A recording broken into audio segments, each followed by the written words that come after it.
The shadow heiress, a storm of deceit and a mother's rise. The unthinkable crack in a perfect facade. Elara Vance's meticulously built world, her quiet haven of supposed love and simplicity, shattered in an instant. Gone. And the terrifying part? The demolition had been orchestrated by the one man she'd trusted with her very soul. In the next few minutes, you'll witness how a web of deceit, spun with chilling precision, begins to unravel, and how a woman on the brink discovers a strength she never knew she possessed. A power that could either save her or consume her entirely. This isn't just a story of betrayal, it's a masterclass in manipulation, and the stakes are impossibly high. Elara, 8 months pregnant, the gentle curve of her belly, a constant, tender reminder of the life she nurtured within, moved through her modest Willow Creek apartment like a ghost. The air, once filled with easy laughter and the scent of Marcus's favorite coffee, now hung thick with an unspoken dread. Marcus Thorne, her husband, the man whose charming smile had once been her son, now offered only a growing, inexplicable chill. His late nights, once excused with plausible work commitments, stretched into the pre-dawn hours. His phone, once casually left on the kitchen counter, was now perpetually silenced, angled away from her, guarded like a state secret. Whispered calls, taken in hushed tones on the balcony, became the soundtrack to her mounting anxiety. Was this the stress of impending fatherhood? Or something far more sinister? She clung to the former, a desperate mantra against the encroaching darkness.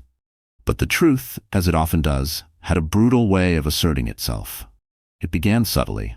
A lingering, unfamiliar perfume on his shirts, an aloofness in his touch that stung more than any raised voice. He became easily irritated, snapping at her over trivialities, his once warm gaze now holding a disturbing coolness. Elara tried to tell herself this was a phase, a rough patch that all couples endured. She'd deliberately chosen this life, hadn't she? Turned her back on the opulent, suffocating world of her father, Julian Vance, the titan of Vance Global, to build a life founded on genuine love, not inherited power or endless wealth. Marcus had been her escape, her anchor to a simpler reality. Or so she had believed. The biggest surprise, the one that would detonate her world, wasn't that Marcus was capable of cruelty. She was slowly, painfully learning that. No, the true shock was the identity of the woman who had stolen him, and the terrifying depths of the conspiracy that was about to engulf her. This wasn't just an affair, it was an invasion. Her marriage wasn't just crumbling, it was being systematically dismantled. And her baby's future? It hung precariously in the balance. You won't believe how this seemingly ordinary woman, backed into a corner, begins to turn the tables by unearthing a secret about her own hidden, powerful background. A lineage she had tried to forget. A secret that could change how you see everyone around you. The immediate conflict, the urgent problem, arrived not with a bang, but with the cold, hard words of confession. Marcus, cornered by her tearful, desperate questions after a particularly late and fragrant return, finally admitted it. There was someone else, Seraphina Dubois. The name itself sounded exotic, dangerous, everything Elara was not. His justifications were a series of hollow clichés. She understands me, we've grown apart, it just happened. Each word was a hammer blow, shattering the remnants of Elara's carefully constructed world. Betrayal, raw, agonizing, and absolute. Her hand flew to her belly, a desperate, protective gesture. Fear, cold and sharp, pierced through her grief. This wasn't just about her anymore. What happens when a quiet life is shattered by such a devastating secret, and the only way out is to become someone else entirely? What do you do when the man you love becomes a stranger, and a ruthless rival threatens to take everything you hold dear? The questions hung in the air, heavy and suffocating. Elara didn't have the answers. Not yet. All she felt was the terrifying freefall, the sickening realization that her world had been a lie. The carefully polished facade of her marriage had cracked, revealing an abyss of deceit beneath. And as Marcus walked away from her that night, his silhouette framed in the dim hallway light, leaving the door to their bedroom symbolically ajar, Elara sank to the worn rug, the name Seraphina echoing in the sudden vast emptiness of the room, each syllable a shard of ice piercing her heart. The life she knew was over. A terrifying new reality had just begun. And the fight for survival, for her child, for her very identity, was only just beginning. You think you know betrayal? You have no idea. The unveiling of deceit and a mother's silent vow. Elara sank to the worn rug, the name Seraphina echoing in the sudden vast emptiness of the room, each syllable a shard of ice piercing her heart. The life she knew was over. A terrifying new reality had just begun. Minutes stretched into an eternity, each tick of the grandfather clock in the hallway, a hammer blow against the fragile remnants of her composure. Then, the shrill ring of the telephone sliced through Elara's stunned silence like a physical blow. She stared at the offending object, an old rotary phone Marcus insisted on keeping for its vintage charm. Now it seemed like a harbinger. Hesitantly, she reached for it, her hand trembling. "Hello? Elara, my dear, is that you?" Eleanor Thorne's voice, usually so robust and full of laughter, was a hushed, desperate whisper, tight with unshed tears. "Oh, Elara, about Marcus. He's making a terrible mistake, a truly dreadful mistake. I saw him. Just now. With her." The confirmation, though expected, was another twist of the knife. Her, Seraphina Dubois. The name, uttered by Marcus just moments before he'd walked out, now had a face, a presence confirmed by his own mother. "Eleanor," Elara managed, her voice raspy, "what did you see?" They were at the Gilded Spoon, that ostentatious place downtown. Laughing, he had his arm around her. "Oh, Elara, she's everything you're not. All flash and venom, I imagine." Eleanor's voice broke. He looked besotted. "I tried to approach, to say something, but he saw me and he hurried her away." The shame on his face, Elara, but also defiance. Elara's agony was a living thing, coiling in her stomach, stealing her breath. She tried to rationalize, to find some sliver of an explanation that didn't paint Marcus as a complete monster. Their life, their love, had it all been a lie? Her mind replayed cherished memories, Marcus proposing under a sky full of stars, his gentle hands on her growing belly, his whispered promises of forever. Each memory was now tainted, a cruel mockery. Were those moments real, or just part of an elaborate deception? She had walked away from so much for him, for this life. Her father, Julian Vance, a name that commanded respect and fear in equal measure in the cutthroat world of global finance, had initially disapproved of Marcus, a man with charm but little ambition by Vance standards. But Elara had seen something else in Marcus, a kindness, a simplicity she craved, a refuge from the gilded cage of her upbringing. She'd chosen love, or what she thought was love, over legacy. And for what? This hollow ache in her chest? Marcus returned much later, well past midnight. The scent of an expensive, unfamiliar perfume clung to him, a sickeningly sweet aroma that made Elara want to retch. He found her on the sofa, a single lamp casting long, dancing shadows on the walls, making the familiar room feel alien. He wasn't apologetic. There was no remorse in his eyes, only a cold, hard indifference that was somehow more brutal than outright anger. "Still up?" he asked, his voice devoid of warmth. He didn't even look at her directly, his gaze fixed on some point beyond her shoulder. "Your mother called," Elara said, her own voice surprisingly steady, though her insides were a maelstrom of grief and fury. "She saw you, Marcus, with Seraphina Dubois." He sighed, running a hand through his perfectly styled hair. "Look, Elara, I was going to tell you." "Tell me what?" she interrupted, the dam of her control finally cracking. "That our marriage is a sham? That the vows you took meant nothing? That the child I'm carrying, our child, is an inconvenience to your new life?" His eyes, when they finally met hers, were cold. "It's not like that. Things change. People change." He began to pace, the predator in his own den. "Seraphina, she understands me. She sees me for who I am, who I can be. This quiet life, Elara," he gestured vaguely around their small, lovingly curated living room, "it's suffocating. I need more. She offers more." "More?" Elara's voice was dangerously low. "More than a wife who loves you? More than a child on the way? What more is there, Marcus, that's worth this destruction?" "Excitement. Passion. A world you wouldn't understand, Elara." His justifications were like acid, burning away the last vestiges of her hope. "You were always so content with so little. I'm not anymore." The callous husband stood revealed. The raw wound of betrayal throbbed. This wasn't just about another woman. This was about Marcus discarding everything they had built, everything she had sacrificed, as if it were meaningless. The love she still felt, a stubborn, foolish ember, warred with an overwhelming sense of desolation.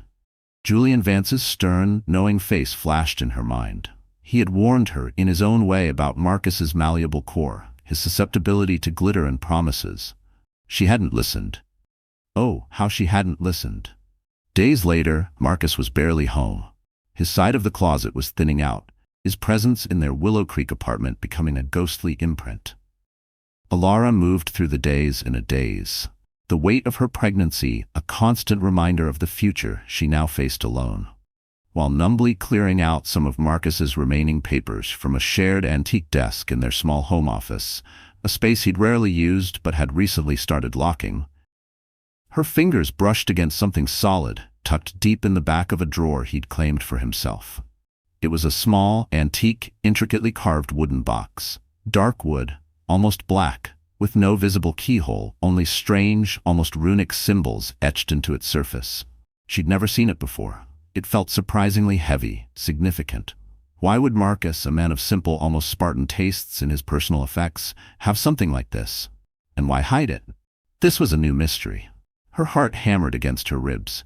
She tried the few small old keys she kept in a dish, keys to forgotten diaries, old jewelry boxes. None fit.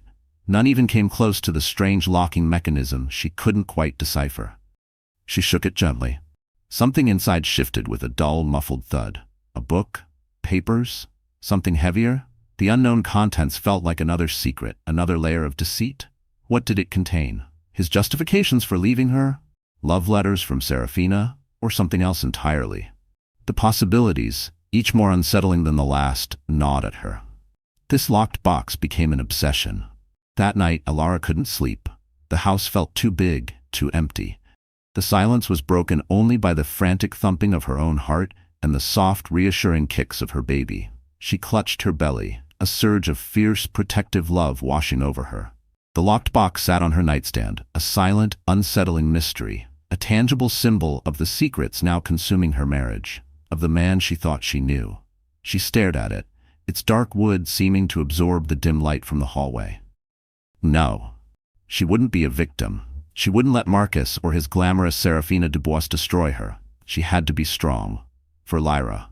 A silent vow formed in the depths of her anguished heart, a promise whispered into the darkness. I will protect you.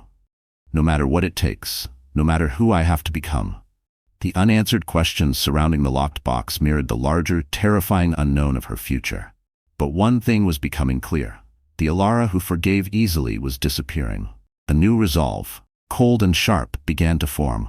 The serpent's first strike, humiliation at home.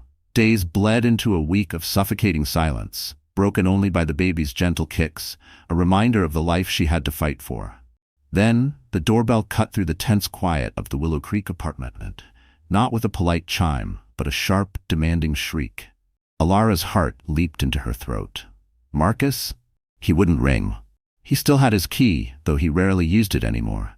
Hesitantly, she moved towards the door, her hand instinctively going to her swollen belly. She peered through the peephole, and her blood ran cold. Seraphina Dubois, radiant, impeccably dressed in a crimson power suit that seemed to mock Elara's simple maternity dress, a predatory smile playing on her perfectly painted lips. Her raven hair cascaded over her shoulders like polished silk. This was the home invasion she hadn't anticipated, a direct assault. For a moment, Elara considered not opening, pretending she wasn't there. But what was the point? This woman? This serpent clearly wouldn't be deterred so easily. Taking a deep breath, steeling her nerves, Elara opened the door. You must be Elara, Seraphina purred, her voice smooth and laced with an almost imperceptible condescension. Her eyes, a startling shade of emerald green, raked over Elara's pregnant form with a flicker of something that might have been disdain or perhaps just cold assessment, like a prized mare being inspected before a sale. Marcus has told me so little about you. The unspoken implication hung heavy in the air. You're not worth mentioning. Elara struggled to maintain her composure, the carefully constructed walls around her heart threatening to crumble. What do you want, Seraphina? Her voice was steadier than she felt. Seraphina's smile widened, a flash of perfectly white teeth. Oh, just came to see the domestic bliss for myself. Marcus has been so conflicted, torn, you might say, between this. She gestured vaguely around Elara's small, tidy living room, her gaze lingering on the handmade curtains and second-hand furniture Elara had lovingly restored. The taunt was clear. This shabby, pathetic little life. And well, me. She then launched into a monologue, a verbal tour of her own opulent existence, her luxurious penthouse apartment in the Zenith Towers, the glittering jewel of Veridia City's skyline, the designer clothes, the exclusive parties, the whirlwind trips to exotic locales, all things she made explicitly clear that Marcus was now enjoying. Things Elara couldn't possibly afford or provide. "He's bored, darling," Seraphina said, her voice dripping with false sympathy. "Can you blame him? A man like Marcus needs stimulation, excitement. He was withering away here." She took a step closer, her expensive perfume, a heady mix of jasmine and something far more exotic, assaulting Elara's senses. "He tells me you can barely keep up with the bills for this place. How will you manage with the baby?" The humiliation was palpable. The cruelty was a physical blow, stealing Elara's breath. Every word was a carefully aimed dart, designed to inflict maximum pain.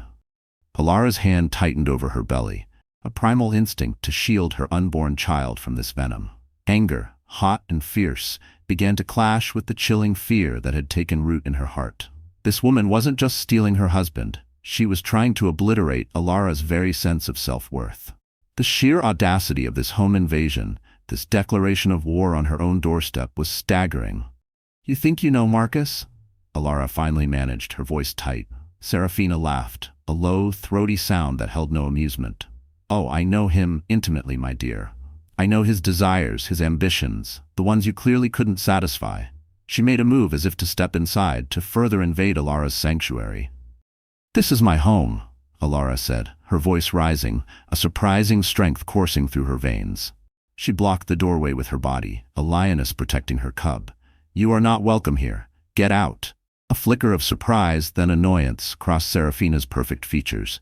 She'd clearly expected tears, pleading, a complete breakdown. Not this quiet, steely defiance.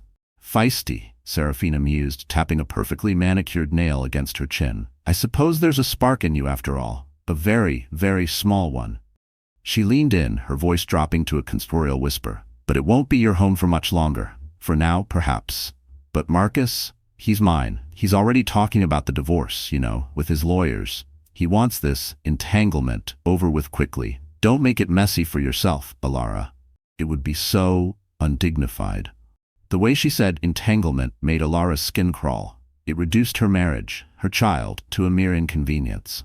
The finality in Seraphina's tone, the casual cruelty of her words, was devastating.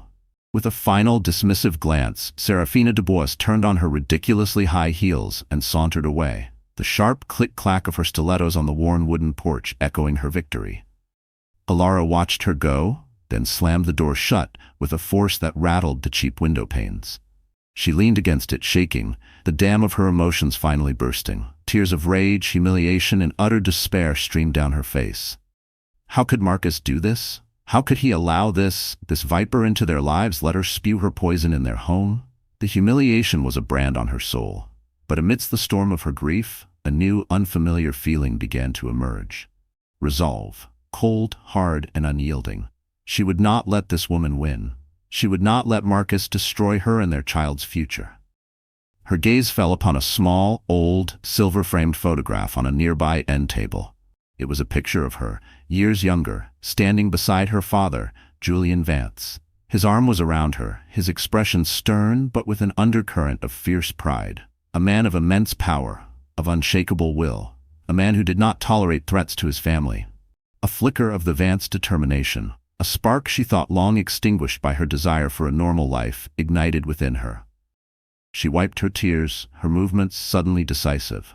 She picked up her phone, her reflection in the dark screen showing a newfound steeliness in her eyes. She scrolled through her contacts, past the names of friends who couldn't possibly understand, to a number she hadn't dialed in 3 long, estranged years. Her finger hovered over it for a moment, then pressed down. It rang once, twice. Her heart pounded. A desperate call was her only option. Vance. The voice on the other end was curt, a familiar baritone that still held the power to make boardrooms tremble. Elara took a shaky breath. "Dad?" she whispered, her voice trembling but firm, the single word a desperate plea and a declaration of surrender to a part of her life she had tried so hard to escape. "Dad, I need you." The dial tone on the other end of the line seemed to stretch for an eternity, each second heavy with unspoken history and desperate hope. Then, a voice, deep and familiar, finally answered. "Elara? Is that really you?" A father's fortress, a predator's shadowy past. The cautious warmth in Julian Vance's voice was the first crack of light in Elara's suffocating darkness. A meeting was arranged, not in a sterile office of Vance Global, but within the imposing yet strangely comforting walls of his Silverwood Enclave estate. The sprawling mansion, a place Elara had fled years ago seeking simplicity, now felt like the only fortress that could shield her from the storm Seraphina Dubois had unleashed. Julian Vance, CEO of Vance Global, a titan of industry whose name was synonymous with power and influence, stood before Elara in the grand, two-story library.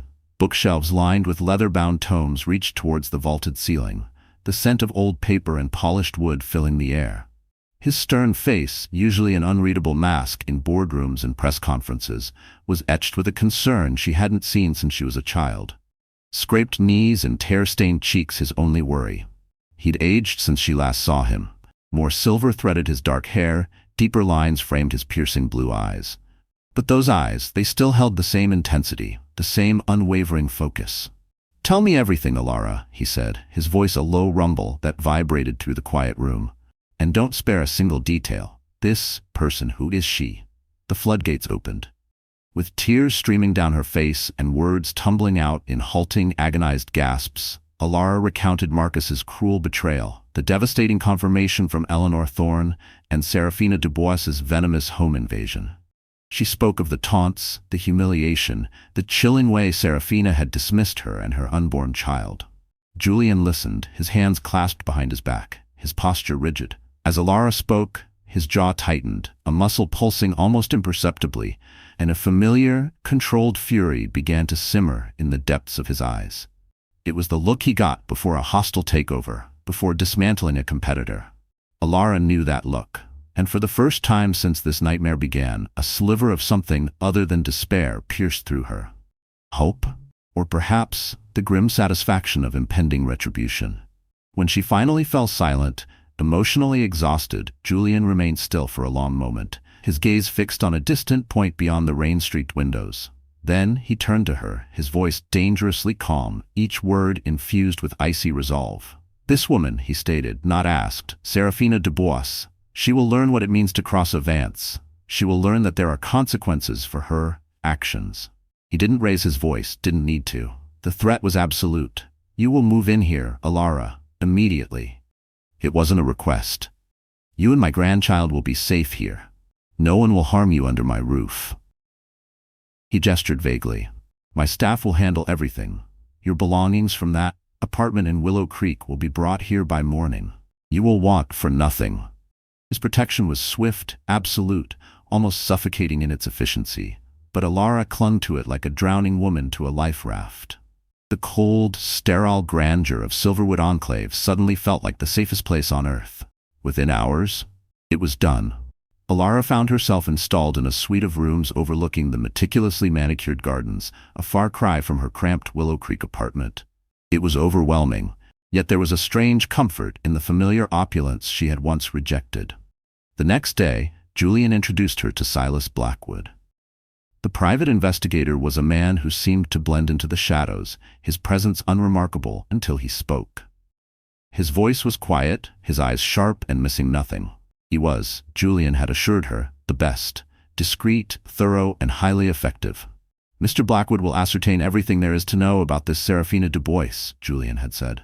"We fight fire with fire, Elara, but we will have the bigger inferno."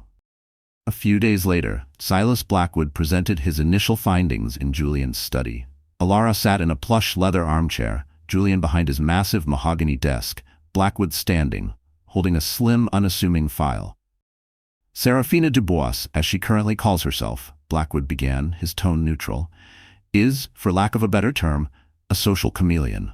34 years old, though her documents suggest several different birth years. She has a documented history of attaching herself to financially stable, often older men. There's a clear pattern of manipulation. She moves into their lives, isolates them, drains their resources, and then vanishes when the well runs dry or they become problematic." He paused, letting the implications sink in. The blackmail she was capable of was becoming clear. Is she independently wealthy? Julian interjected, his voice sharp. Blackwood shook his head. No discernible legitimate income source, no significant inheritance. She's currently residing in a penthouse at the Zenith Towers, one of Veridia City's most exclusive addresses. The condo, incidentally, is still legally in the name of her most recently discarded associate, a tech entrepreneur named Alistair Finch. My sources indicate Mr. Finch is still paying for the upkeep and Ms. Dubois' rather extravagant lifestyle, likely under duress. She has a talent for acquiring leverage. Elara felt a chill. She remembered Seraphina's taunts about her luxurious apartment, her ability to shower Marcus with gifts. It all made a sickening kind of sense if she was living off another man's fear. Had Marcus simply been the next Mark? There's more, Blackwood continued, his gaze steady. She's adept at creating new identities, scrubbing her past. It's difficult to track her movements prior to 5 years ago. She vanishes when things get too hot, sometimes leaving a trail of financial ruin, broken hearts, and even whispers of more serious entanglements. We're digging into a few rather significant gaps in her timeline. He then added, almost as an aside, his eyes flicking towards Julian. An informant, someone from her periphery, mentioned that Seraphina once boasted of knowing powerful men, of having influential friends. She even dropped your name, Mr. Vance. This was the mysterious connection. Elara's head snapped up. My father's name? Blackwood nodded, in a way that suggested familiarity. Said something about you knowing her from another life. Claimed you'd understand her ambition. Seraphina's past was murkier than imagined. Julian's expression remained unreadable, a granite mask. But Elara, who knew him better than anyone, saw a flicker. A mere shadow of something dark and ancient passed through his eyes before it was gone. A muscle twitched in his jaw. What history could Seraphina Dubois possibly have with her father? The thought was deeply unsettling. Was this more than just a random affair Marcus had stumbled into? Was Seraphina targeting her family specifically? Silas Blackwood, seemingly oblivious to the undercurrents, placed the slim, nondescript folder on Julian's polished desk. This is just the surface, Mr. Vance, the preliminary findings, but my gut tells me Mistress Dubois isn't just a gold digger or a common blackmailer. His voice dropped, taking on a new gravity. She's a predator, a highly intelligent, adaptable one. And predators, Mr. Vance, often have very dark, very well-concealed hiding places. Elara watched her father's impassive face as he absorbed Blackwood's report, a chilling premonition settling over her. Seraphina was more than just a rival. She was a phantom from a past Julian never spoke of, and her shadow was falling ominously close. The gala gambit, a public declaration and a veiled threat. Weeks later, under Julian's watchful eye, Elara began to regain a fragile sense of security. The upcoming Starlight Charity Gala, an annual extravaganza heavily sponsored by Vance Global and held in the grand ballroom of the Zenith Towers, of all places, became Julian's chosen stage for his first public move against the forces threatening his daughter. He hadn't elaborated on his plan, simply stating, "It's time Veridia City remembers who the Vances are, Elara, and who they are not." The charity gala was set. The Starlight Pavilion glittered, a symphony of crystal chandeliers and ice sculptures. But tonight, the real drama wasn't on the auction block for rare diamonds or private island getaways. It was simmering just beneath the polished surface, a palpable tension that seemed to thrum in the very air. Elara, draped in an elegant midnight blue maternity gown that accentuated her quiet strength rather than her advanced pregnancy, entered the cavernous ballroom on Julian Vance's arm. A murmur rippled through the assembled elite of Veridia City. Flashbulbs popped, momentarily blinding her. This was her first significant public appearance in years with her formidable father, and the whispers were immediate, curious glances following their every move. She could almost hear the cogs turning. Julian Vance's estranged daughter? Pregnant? And with him? What does this mean? She kept her chin high, her hand resting lightly on Julian's arm, drawing strength from his stoic presence. He navigated the room with the effortless grace of a man accustomed to commanding attention, nodding curtly to acquaintances, his eyes surveying the landscape like a general before battle. They were seated at a prominent table near the stage, alongside other city power brokers and philanthropists. Elara recognized a few faces from her past life, individuals who had always shown her a measure of kindness despite her father's often abrasive reputation. They offered warm smiles, soft congratulations on her pregnancy. For a fleeting moment, she felt a swell of pride, a sense of reclaiming an identity she had long suppressed. Then, as if on cue, the crowd near the grand entrance parted. And there she was, Seraphina Dubois on Marcus Thorne's arm, sashaying into the starlight pavilion with the unshakable confidence of a conquering queen. She wore a glittering, flame-red gown that clung to her slim figure like a second skin, her crimson lipstick a bold slash of defiance. Diamonds dripped from her ears and throat, catching the light, each sparkle a tiny insult. Marcus, in a perfectly tailored tuxedo that Elara suspected Seraphina had chosen and paid for, looked profoundly uneasy. His eyes, usually so full of easy charm, darted nervously around the opulent room, a hunted animal sensing a trap. He certainly hadn't expected Elara to be in attendance, much less flanking the very man whose charity gala this was. Marcus Thorne's fear was palpable. A bead of sweat trickled down his temple. Seraphina, however, seemed blissfully unaware, or perhaps arrogantly dismissive, of the hornet's nest she was so brazenly walking into. She scanned the room, her gaze finally landing on Julian Vance's table.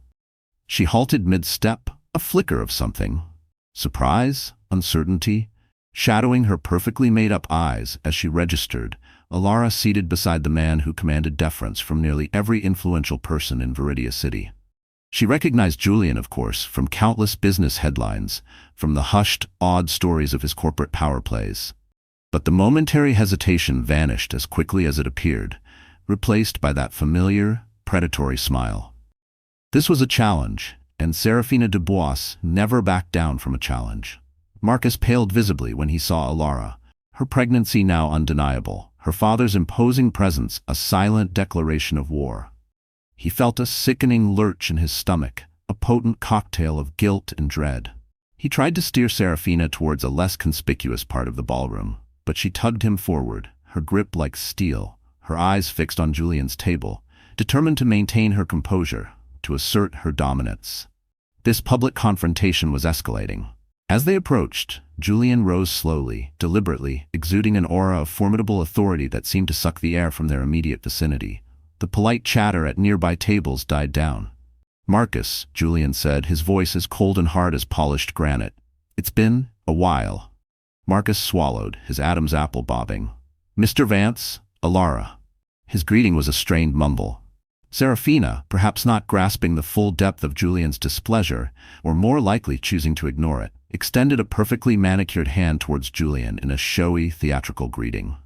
"Mr. Vance, Julian, if I may. I've heard so much about you." Her voice was a silken purr, but her eyes, as they flicked towards Elara, held a triumphant, malicious smirk. "See, I'm with your father now. I'm one of you."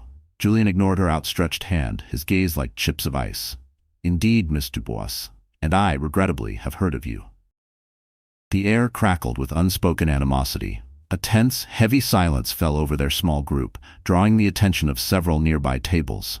Marcus cleared his throat, fumbling to salvage the rapidly deteriorating situation. We should probably find our seats, Seraphina. The program is about to start." Seraphina, however, was not so easily cowed or dismissed. She placed a possessive, almost proprietary hand on Marcus's arm, her painted nails digging slightly into his expensive tuxedo. "Oh, I just wanted to say a proper hello," she purred, her eyes flickering from Julian's implacable face to Elara's carefully neutral one. "After all," she added, her voice saccharine, sweet but laced with steel, "we're practically family now, aren't we?" Julian's lips thinned into a bloodless line. Before he could deliver the verbal onslaught Elara knew was coming, Seraphina, sensing the shift in power, the dangerous glint in Julian's eyes, leaned in conspiratorially. Her voice was a low, venomous whisper, intended for Julian, but perhaps, Elara suspected, also for a nearby hidden microphone.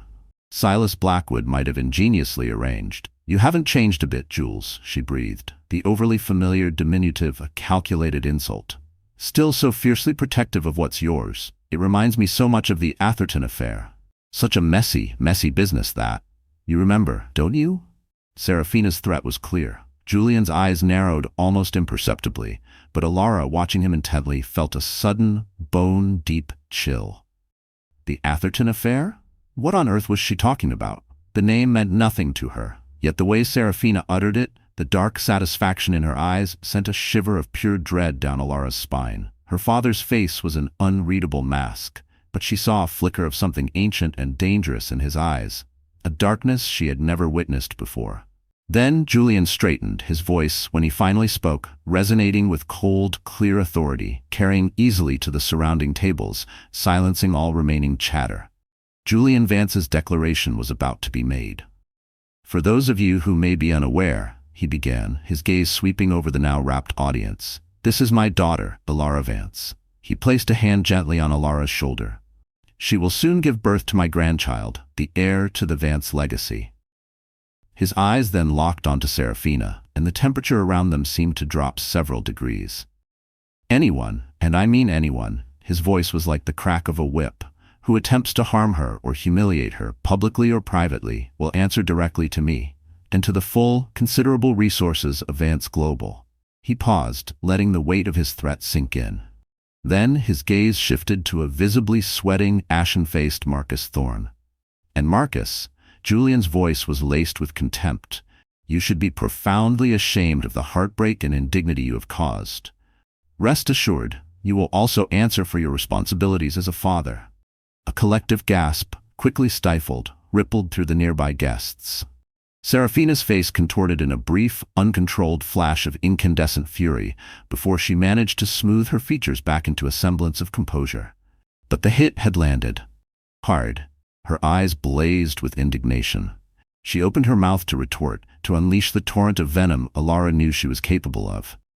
But Marcus, finally sensing the true precariousness of their situation, the sheer, unadulterated power he was up against, grabbed her arm. "Let's go, Seraphina. Now," he hissed, practically dragging a fuming, sputtering Seraphina away before she could further immolate herself in front of Veridia City's elite. As they made their ignominious retreat, Julian turned to Elara, his expression softening slightly as he placed a reassuring hand on her shoulder. She exhaled the breath she hadn't realized she'd been holding, feeling both strangely empowered and deeply shaken. She couldn't deny the small, sharp seed of satisfaction at seeing Seraphina's usually unshakable, confident facade finally crack under Julian's calculated public warning. For the first time since this nightmare began, Elara sensed that the tide might just be turning in her favor. The Atherton affair, what was that? The question echoed in her mind, a new, ominous thread in an already tangled web. Later that night, in the opulent ladies' lounge of the Zenith Towers, Seraphina Dubois stared at her enraged reflection in the gilded mirror. Her carefully constructed composure had shattered. With a guttural scream of pure fury, she swept an array of expensive crystal perfume bottles from the marble vanity, sending them crashing to the floor. One, a heavy, diamond-cut flaken, she seized and hurled against the mirrored wall, the glass exploding in a shower of glittering shards and outrageously expensive French perfume. "He thinks he can threaten me?" she seethed, her voice a low, dangerous hiss. "Julian Vance? That arrogant, manipulative bastard. He will learn that Seraphina Dubois is not a woman to be trifled with. This is far from over. This is just the beginning." Her revenge vow was chilling. The shattered perfume bottle lay in pieces on the marble, mirroring Seraphina's fractured composure. As she stormed out of the lounge, a dangerous glint in her eyes, Elara knew her father's bold move had only fanned the flames of a much larger, more perilous fire. The Mistress's fury, the Millionaire's counterstrike, and a darker secret. The city's tabloids and gossip blogs exploded the next morning. "Vance Vises the Vixen," screamed one headline, splayed across the front page of a notoriously salacious publication Elara found discarded on a sunroom table. Beside it, a dramatically lit photo of Seraphina, artfully tear-streaked and clutching a lace handkerchief, was juxtaposed with a grainy paparazzi shot of Julian Vance, looking stern and formidable. The hook was set. Millionaire tycoon Julian Vance sued for harassment. Jilted mistress claims intimidation and emotional distress. The subheadline blazed across Elara's tablet screen later that day, Seraphina's strategically woeful face plastered beside it. This was Seraphina's media campaign in full swing. Seraphina, far from retreating into the shadows after the public confrontation at the Starlight Charity Gala, had launched a full-scale media campaign. It was a masterclass in manipulation. From her opulent Zenith Towers go, she released a series of carefully crafted, emotionally charged videos. In them, she portrayed herself as a heartbroken, innocent woman caught in the crossfire, a victim of a ruthless, powerful family determined to silence her and destroy her love for Marcus Thorne. She wept on cue, her voice trembling with manufactured vulnerability, speaking of intimidation, of her fear for her safety, of the unbearable emotional distress Julian Vance's actions had supposedly caused. She wasn't just playing the victim, she was auditioning for sainthood. And to cap it all off, she filed a lawsuit, a brazen, audacious demand for millions in damages for the reputational harm and psychological trauma she claimed to have endured. It was a declaration of war, fought not with weapons, but with whispers, innuendos, and the insatiable appetite of the public for scandal. Julian's response was anything but subtle. It was swift, brutal, and utterly devastating. While Seraphina played to the court of public opinion, Julian Vance moved in the courts of law. His legal team, a veritable army of Veridia City's sharpest litigators, armed with Silas Blackwood's increasingly damning and meticulously compiled dossier on Seraphina Dubois, filed a countersuit. It wasn't just a defense, it was an annihilation. The charges: defamation of character, attempted extortion, and malicious prosecution, and they had the ammunition to back it up. This was Julian's formidable countersuit. Silas Blackwood's evidence was mounting. The private investigator, a ghost in the machine, had been working tirelessly. He presented more evidence to Julian and a stunned Elara in the hushed confines of the Silverwood Enclave Library. Signed, notarized affidavits from other men Seraphina had swindled and left in her wake. A retired judge, a promising architect whose career she'd nearly derailed, even a minor European royal. There were damning audio snippets, surreptitiously recorded, of Seraphina blackmailing a local politician over some indiscreet photographs. Financial records, painstakingly traced through shell corporations and offshore accounts, showed vast sums of money disappearing, assets liquidated, lives ruined.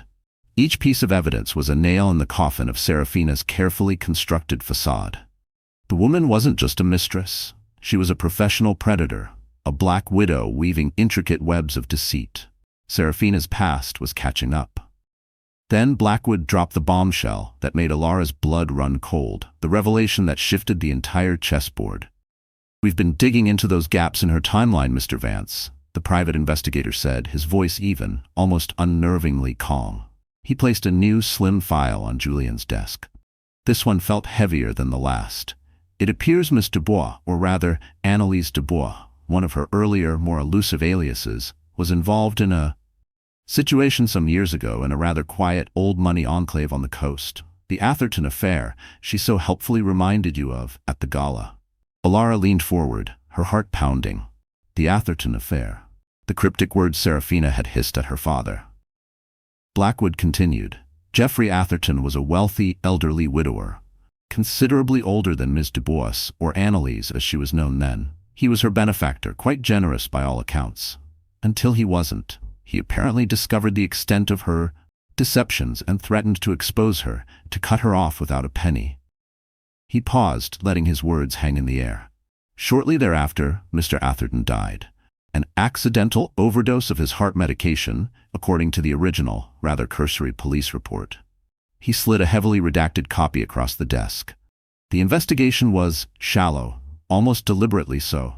One might suspect Miss Dubois or Annalise had cultivated connections in high places even then, or perhaps Mr. Atherton's estranged children weren't keen on a public scandal. A suspicious death indeed. The implication was chilling, monstrous. Was Seraphina Dubois capable of more than just financial ruin and emotional manipulation? Was she a killer? Elara felt physically sick, her hand flying to her mouth. The stakes of this game, she realized with dawning horror, were far, far higher than she could ever have imagined. This wasn't just about a stolen husband or public humiliation anymore. This was about something infinitely darker, more dangerous. Her father's face was grim, his eyes like chips of ice. He said nothing, but the very air around him seemed to crackle with a cold, lethal energy. This Annalise Dubois, this Seraphina, had poked the wrong bear. She had threatened not just his daughter, but the sanctity of the Vance name, and Julian Vance did not forgive such transgressions. The war of lawsuits and media spin continued for another tense week. Public sympathy, initially swayed by Seraphina's tearful performances, began to turn as snippets of Blackwood's evidence, carefully leaked, of course, started appearing in more reputable news outlets. The narrative was shifting. Was Seraphina the victim or the victimizer? Then, just as Elara was beginning to feel a fragile sense of control returning, Marcus Thorne appeared at the towering iron gates of the Silverwood Enclave. He was frantic, disheveled, a stark contrast to the suave, confident man Seraphina had paraded at the gala. He wasn't driving the sleek sports car Seraphina had undoubtedly gifted him. He arrived in a battered taxi, looking like a man on the verge of complete collapse.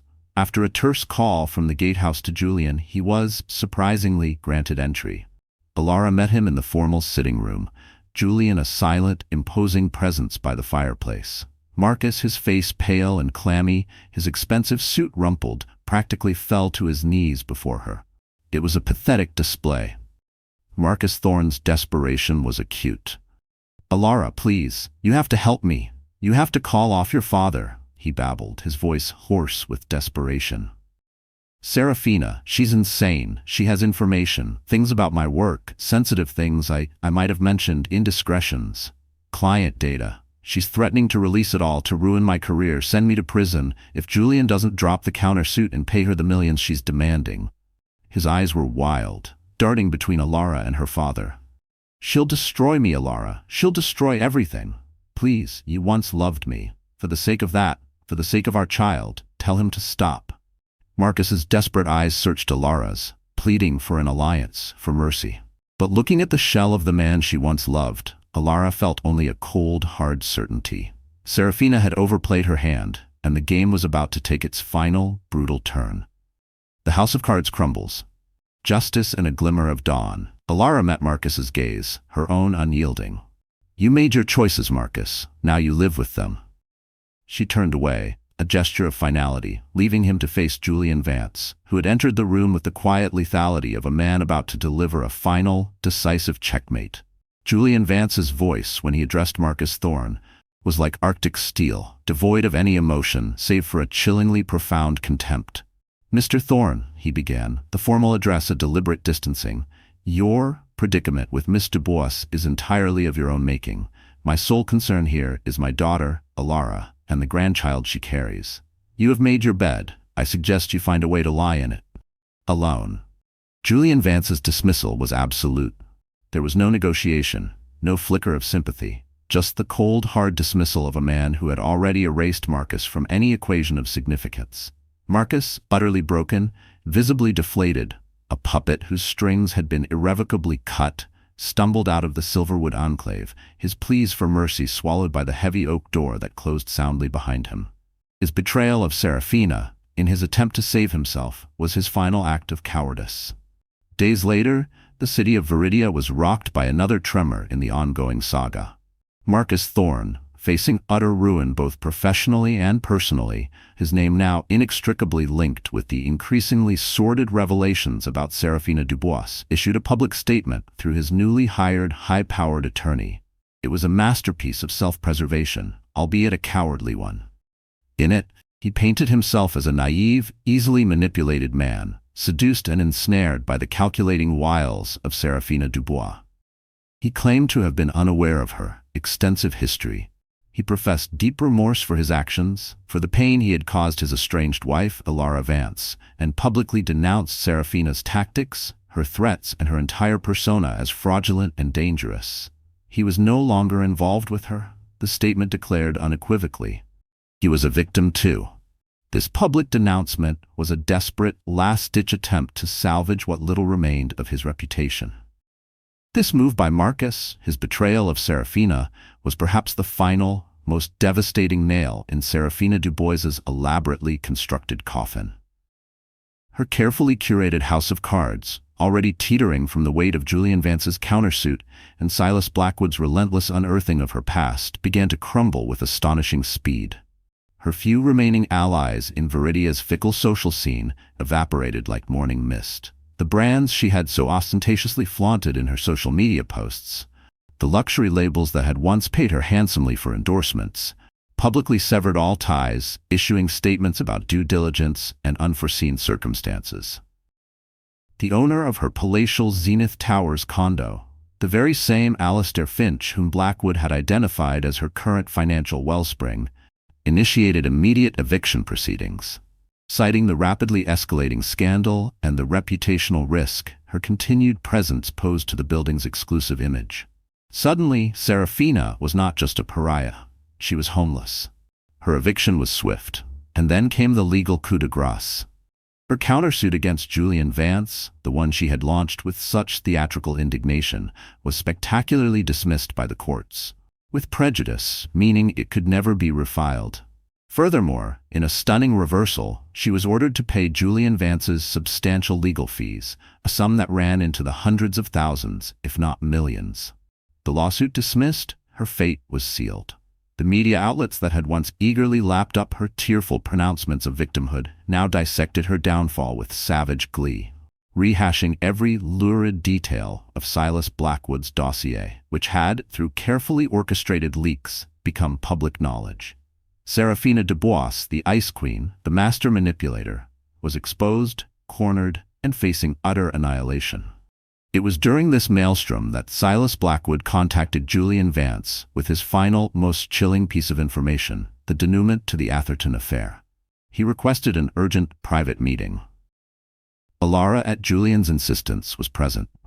"We managed to unearth a sealed witness statement from the original Jeffrey Atherton police file," Blackwood reported, his voice as calm and precise as ever, though his eyes held a new, grim intensity.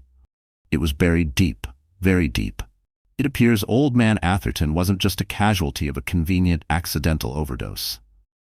He slid a single photocopied page across Julian's desk.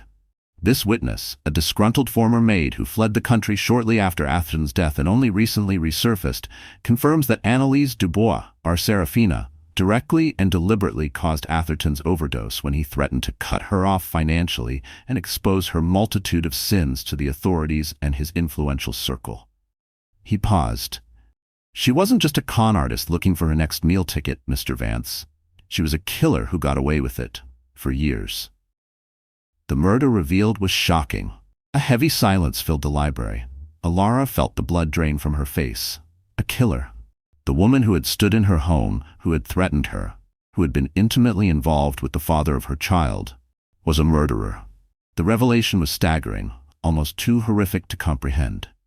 Blackwood continued, "There's enough here, combined with new forensic possibilities unavailable then, for the authorities in that coastal city to reopen the Atherton case. They are very interested." The Atherton case reopened was inevitable. Seraphina Dubois, or Annalise, or whatever name she might conjure next, facing not only complete financial ruin, public disgrace, and the implosion of her carefully crafted world, but now the very real and imminent threat of a murder investigation, did the only thing a cornered animal could do.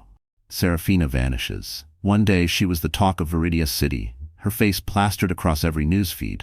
The next, she was simply gone. Her Zenith Towers penthouse, when finally entered by the authorities and Finch's lawyers, was stripped bare, not a trace of her existence remaining, save for the lingering, cloying scent of expensive, discarded perfume. Rumors flew, of course. She'd fled the country using one of her many expertly forged passports. She'd undergone radical plastic surgery. She'd reinvented herself yet again in some unsuspecting corner of the world. But for Veridia City, for Elara Vance, her reign of terror was definitively over. Justice, in its multifaceted and often brutal way, had been served. In the quiet solitude of her suite at Silverwood Enclave, Elara stood by the window, overlooking the sprawling, meticulously kept gardens as the first hint of dawn painted the eastern sky in hues of soft rose and pale gold. A quiet relief washed over her, profound and deeply settling, yet it was mixed with a somber, chilling understanding of how close she, and by extension her unborn child, had come to a truly dangerous, perhaps even psychopathic woman. The world suddenly seemed a much more perilous place than she had ever imagined in her sheltered, albeit emotionally starved existence. She held the small, intricately carved wooden box in her hands. After everything that had transpired, its mystery felt less threatening now, more like a poignant relic of a past she had, against all odds, survived. A tiny, insistent flutter from within her belly, a kick from baby Lyra, served as a powerful, visceral promise of new beginnings, of a future she would now shape with her own hands, on her own terms. Elara took a deep, cleansing breath, a fragile, tentative peace settling within her bruised but resilient heart. The storm, for now at least, had finally passed. As the first rays of dawn painted the sky, Elara felt a profound shift within her. The fear was gone, replaced by a quiet strength and the dawning realization that even in the deepest darkness, hope and justice could find a way to bloom. A legacy reclaimed, a future reimagined. As the first rays of dawn painted the sky, Elara felt a profound shift within her.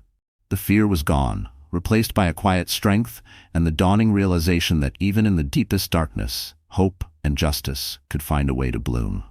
2 months after the storm, 2 months after Seraphina Dubois had vanished like a malevolent phantom, Elara Vance wasn't just a survivor, she was a woman reborn, cradling her newborn daughter, Elara Vance, the embodiment of her hard-won peace.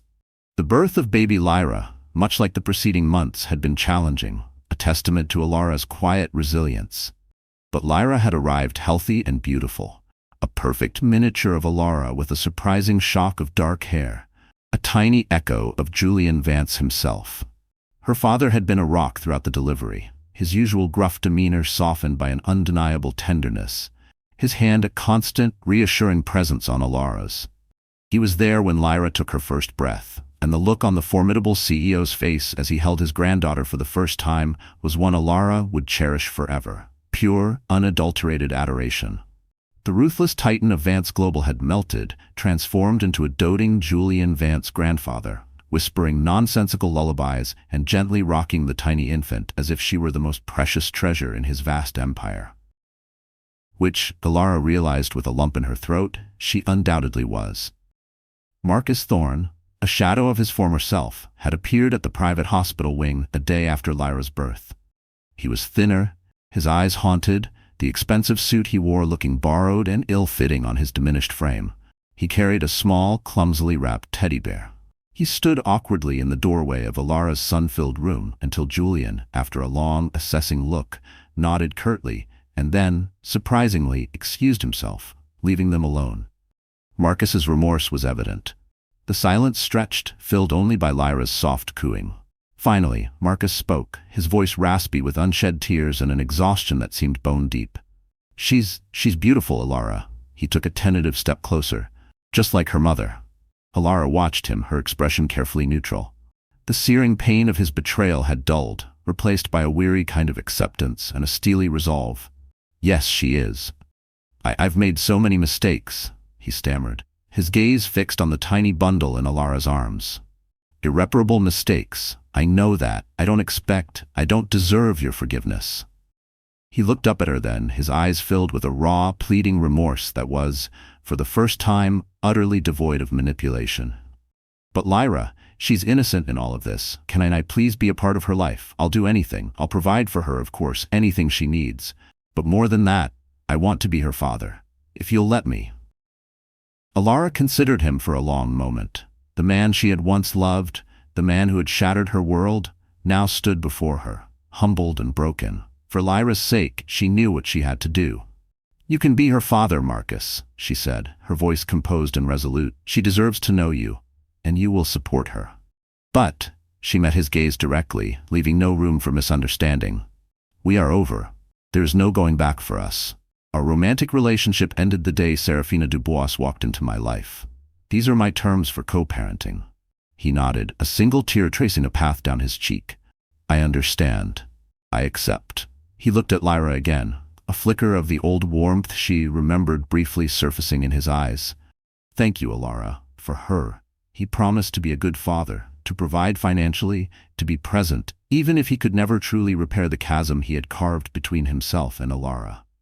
In the weeks and months that followed Lyra's birth, Elara found herself undergoing a profound transformation.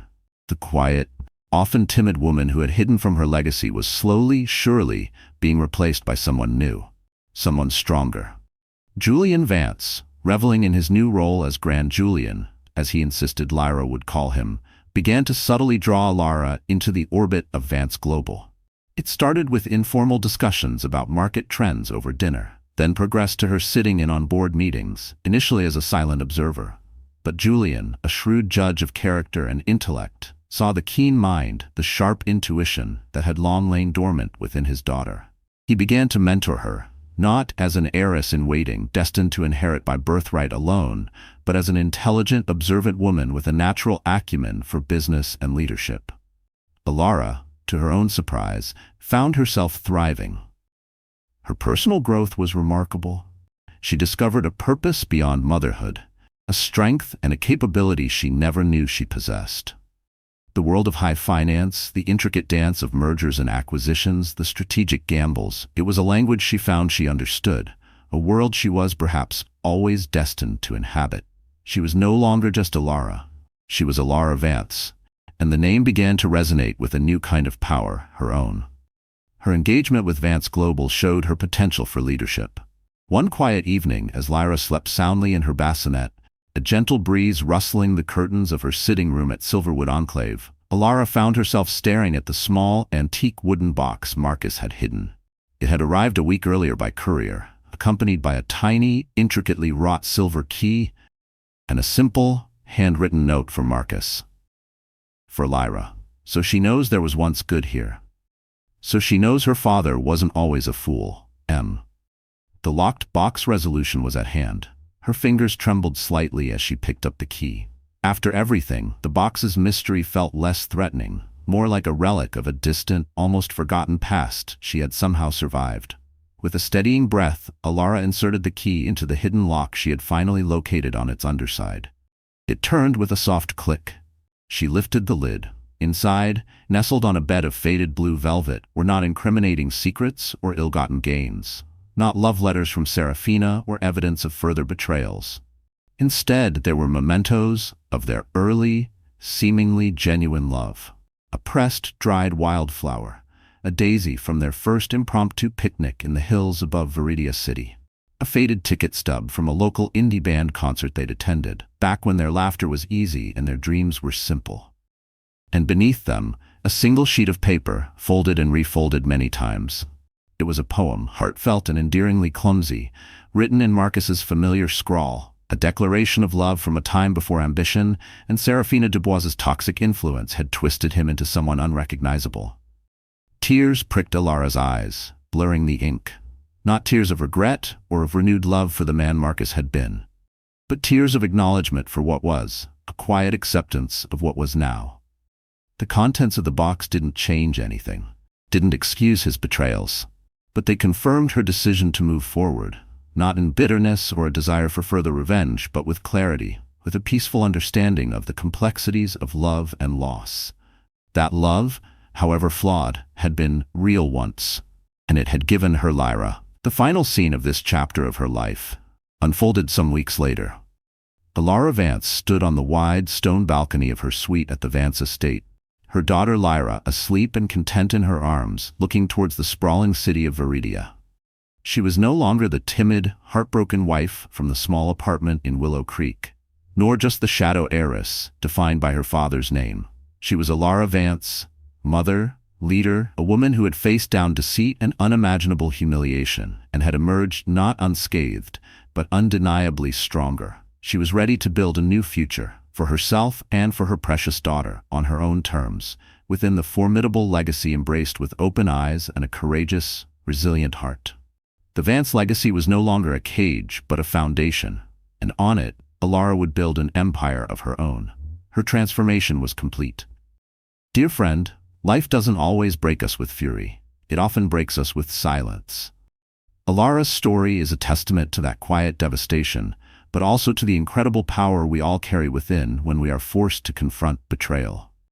The Stoics remind us that pain is not the enemy, it is the forge that shapes us. In the deepest shadows of deception, Elara found not despair, but the flicker of a hidden strength. Like her, you may not have chosen your trials, but you can choose what you become because of them. Never forget, the storm may shake you, but it does not have to unmake you. Your scars aren't signs of weakness. They are the proof that you survived. If this story touched you, please consider liking, sharing, and subscribing. Your support helps us continue sharing powerful stories that matter.